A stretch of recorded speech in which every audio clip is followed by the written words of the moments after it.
जय संताजी जय तू तेलिक समाज।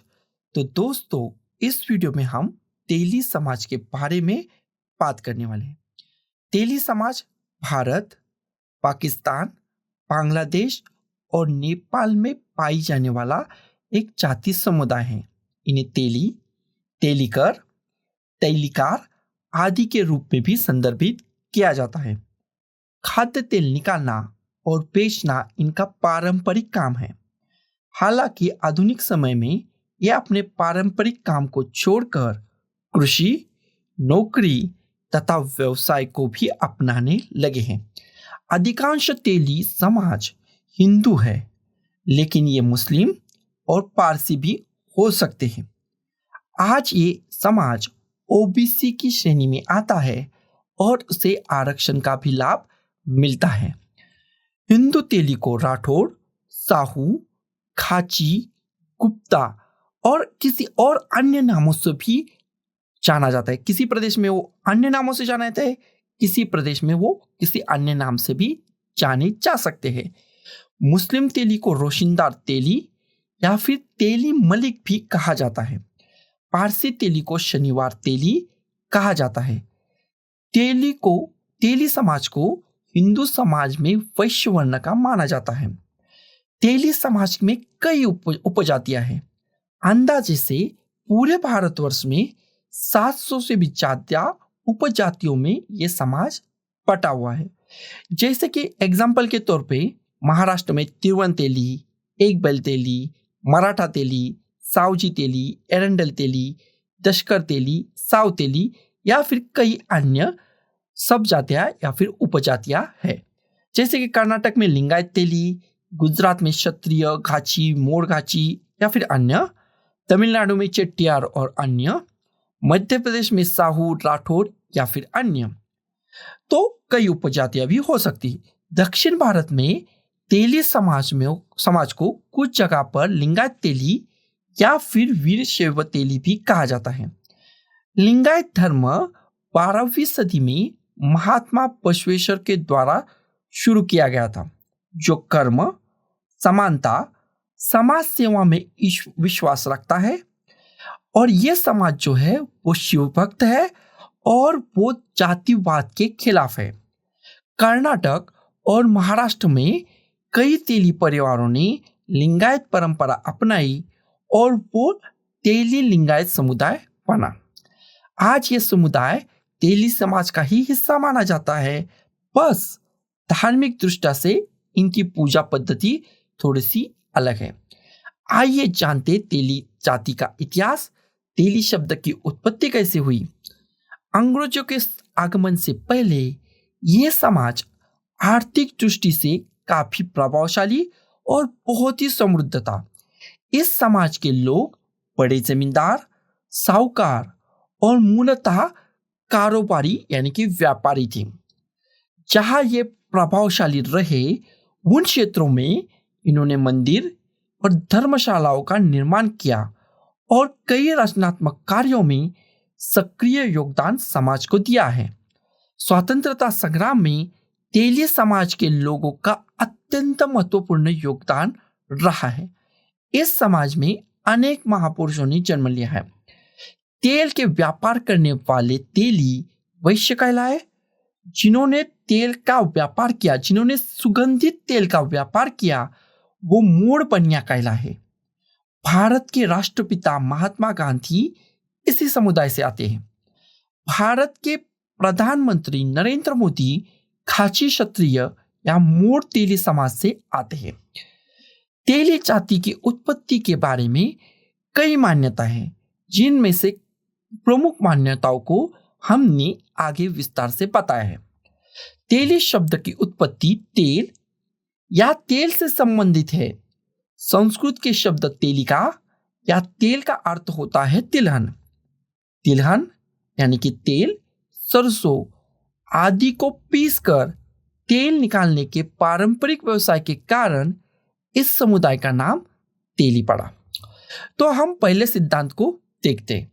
पहला सिद्धांत है पौराणिक, भगवान शिव का आशीर्वाद और तेली जाति की उत्पत्ति। तो पौराणिक मान्यताओं के अनुसार एक बार भगवान शिव की अनुपस्थिति में माता पार्वती को घबराहट महसूस हुई, क्योंकि उनके महल में कोई भी द्वारपाल नहीं था। इसलिए उन्होंने अपने शरीर के मैल पसीने से भगवान गणेश जी की उत्पत्ति की और उन्हें दक्षिण द्वार की रक्षा के लिए तैनात कर दिया। जब भगवान शिव वापस लौटे तो उन्होंने गणेश जी को नहीं पहचाना और गणेश जी ने भी उन्हें नहीं पहचाना और उन्हें महल में प्रवेश करने से रोका। इससे भगवान शिव इतना क्रोधित हुए कि उन्होंने अपने त्रिशूल से गणेश जी का सिर काट दिया और मस्तक को भस्म कर दिया। जब भगवान शिव ने महल में प्रवेश किया तो माता पार्वती ने त्रिशूल पर रक्त देखकर उनसे पूछा कि क्या हुआ। तब पुत्र की हत्या की बात जानकर माता दुखी हुई और विलाप करने लगी।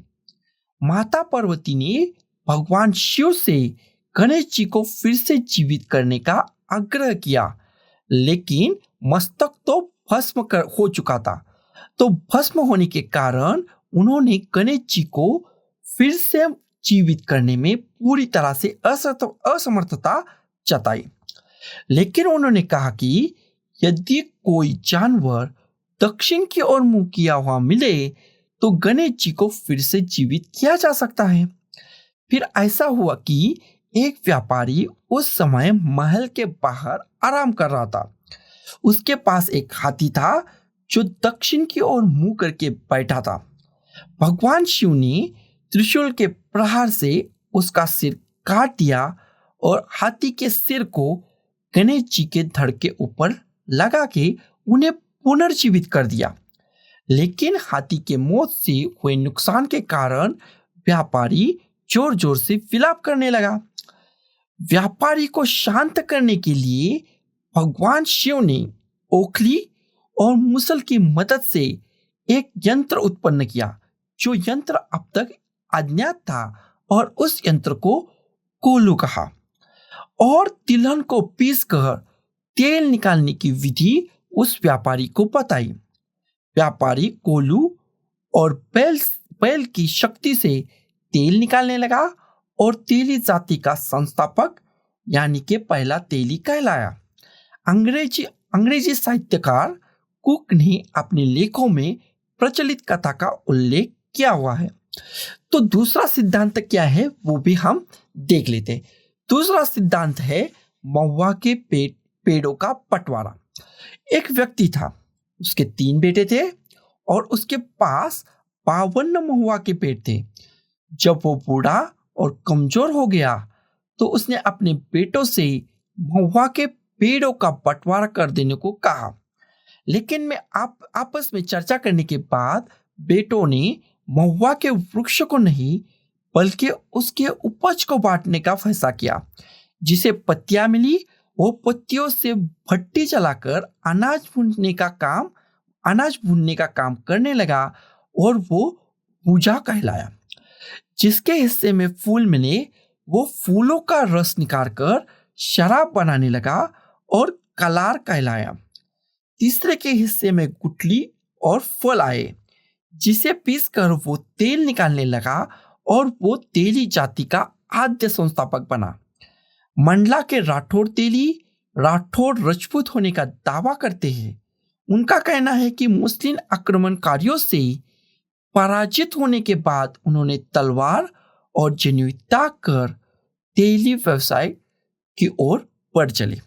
तो हम तीसरे सिद्धांत को भी देख लेते हैं, वो है राजपूतों का पतन। नेमाड़ के तेली, जिनमें से कई धनी व्यापारी भी ये बात कहते हैं कि उनके पूर्वज गुजरात के मोड़ बनिया थे। उन्होंने मुस्लिम शासन के दौरान जीविका के लिए तेल को पीसकर तेल बनाना सीख लिया। 1911 में तेली समुदाय ने राठौड़ उपनाम अपनाया और खुद को राठौड़ तेली कहने लगे।